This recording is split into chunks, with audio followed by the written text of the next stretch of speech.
पूर्व मुख्यमंत्री उमर अब्दुल्ला ने कहा कि कश्मीर में 90 के दशक की शुरुआत न होने दें, अपने घरों को छोड़कर न जाएं। उन्होंने कहा कि इन आतंकियों हमलों का उद्देश्य समुदाय के बीच दरार पैदा करना है और उन्हें घाटी से बाहर निकालना है।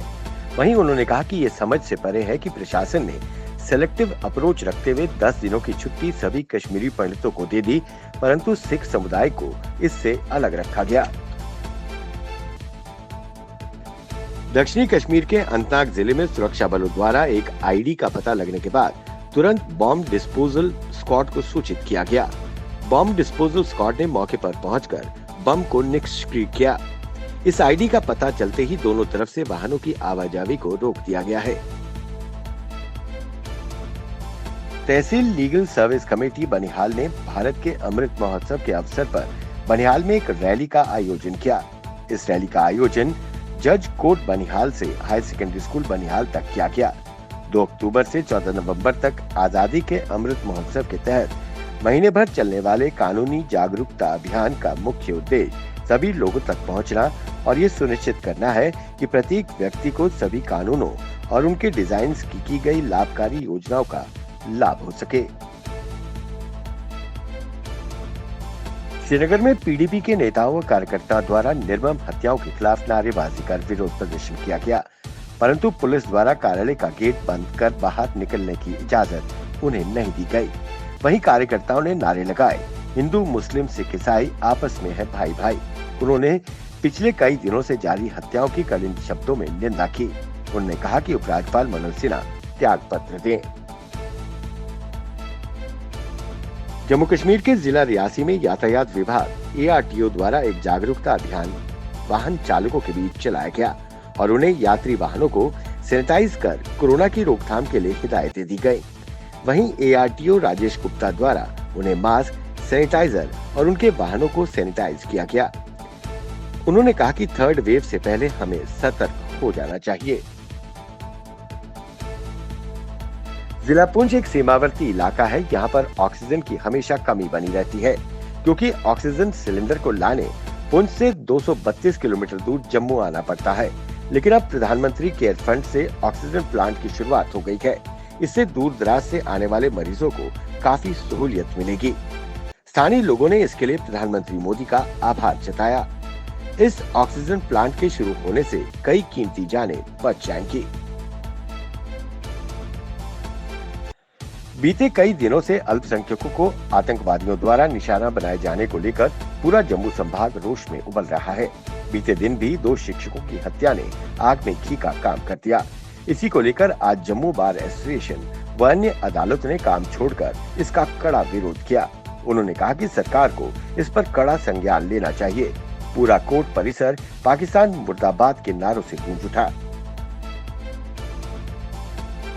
पिछले लगातार 5 दिनों से कश्मीर में अल्पसंख्यक नागरिकों की आतंकियों द्वारा हत्या के बाद जम्मू कश्मीर प्रदेश कांग्रेस के कार्यकर्ताओं ने गंग्याल चौक पर पाकिस्तान के खिलाफ जोरदार प्रदर्शन किया और पाकिस्तान का झंडा जलाकर पाकिस्तान को इसका जिम्मेदार ठहराया।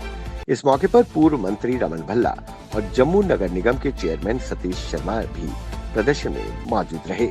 वहीं रमन भल्ला ने कहा कि गृह मंत्री अमित शाह कहते थे कि अनुच्छेद 370 और नोटबंदी के बाद नया कश्मीर बनेगा। उन्होंने कहा पाकिस्तान कभी भी कश्मीर में शांति नहीं होने देगा, इसलिए हमें साथ मिलकर इस लड़ाई को लड़ना होगा। वीरेंद्र कुमार केंद्रीय मंत्री for social justice and empowerment अपने 2 दिवसीय दौरे के दौरान रामगढ़ पहुंचे। इस दौरे के दौरान जिला प्रशासन द्वारा बनाए गए रामगढ़ कम्युनिटी हेल्थ सेंटर में नशा मुक्ति केंद्र का उन्होंने उद्घाटन किया। उन्होंने जानकारी दी कि इस केंद्र की मदद से नशे में लिप्त युवाओं की काउंसलिंग होगी। यहाँ युवक अपनी माता के साथ भी रह सकते हैं। वहीं अगर कोई नशे का ज्यादा आदी हुआ तो उसे नशा मुक्ति केंद्र स्थानांतरित कर दिया जाएगा। वहीं उन्होंने कहा कि मोदी सरकार की शुरू से ही आतंकियों के खिलाफ जीरो टॉलरेंस की पॉलिसी रही है। उन्होंने कहा कि सुरक्षा बल इन हत्याओं का जल्द जवाब देंगे। जिला सांबा के रामगढ़ ब्लॉक की पंचायत केसो मनासा के सरपंच कुलदीप राज वर्मा ने एक नाले का नींव पत्थर रखकर निर्माण कार्य की शुरुआत करवाई। इस नाले की लागत 9,80,000 है। वहीं सरपंच ने जानकारी दी कि सड़क के किनारे नाले न होने की वजह से बारिश का सारा पानी सड़क पर जमा हो जाता था, जिससे लोगों को खासी परेशानी होती है। लोगों की पुरानी मांग थी, जिसे पूरा किया गया। वहीं उन्होंने कहा कि आने वाले दिनों में और विकास के कार्य किए जाएंगे। सांबा, नालसा और Jammu Kashmir legal services authority ने Sonia Gupta, chairman district legal authority Samba के पर्यवेक्षण और मार्गदर्शन में DSLA के सहयोग से district youth services and sports ने नालसा के Azadi ka Amrit Mahotsav pan India legal awareness और आउटरीच कैंपेन के तहत स्पोर्ट्स स्टेडियम सांबा में फिट इंडिया मूवमेंट को बढ़ावा देने के लिए एक मैराथन दौड़ का आयोजन किया। आयोजन का मुख्य उद्देश्य फिटनेस को हमारे दैनिक जीवन का अभिन्न अंग बनाना था। इस मैराथन में 60 विद्यार्थियों ने भाग लिया। शिक्षक दीपक चंद को अंतिम विदाई देने के लिए जन सैलाब उमड़ पड़ा। साथ ही पाकिस्तान के खिलाफ सख्त कार्रवाई की मांग की गई।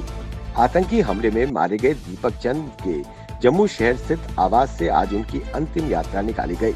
इस मौके पर हर व्यक्ति की आंखें नम थीं। जम्मू के विभिन्न संगठनों ने दीपक को श्रद्धांजलि दी। बीजेपी अध्यक्ष रविंद्र रैना, पूर्व विधायक सत शर्मा, मेयर चंद्रमोहन गुप्ता भी उपस्थित रहे।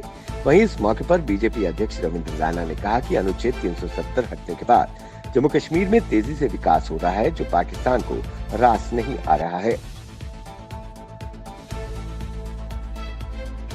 अज्ञात बंदूकधारियों द्वारा बांदीपुरा स्थित सुमो एसोसिएशन के अध्यक्ष की हत्या के कुछ दिन बाद उनके पिता हबीब उल्लाह लोन ने आरोप लगाया कि उनकी हत्या की गई है।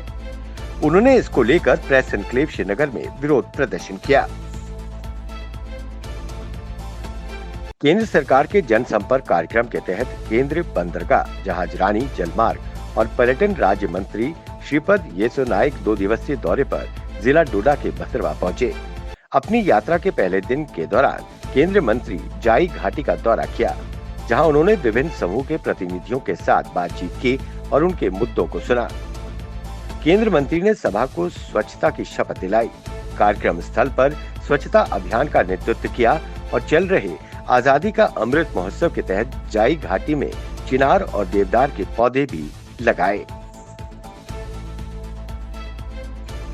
बीते दिन 2 सरकारी शिक्षकों की आतंकियों द्वारा हत्या के विरोध में पूरा जम्मू कश्मीर गुस्से और आक्रोश में है।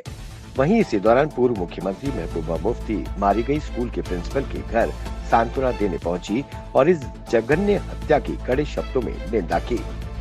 उन्होंने केंद्र की भाजपा सरकार पर भी हमला बोलते हुए कहा कि ये केंद्र की गलत नीतियों का ही नतीजा है कि जो आज कश्मीर चल रहा है।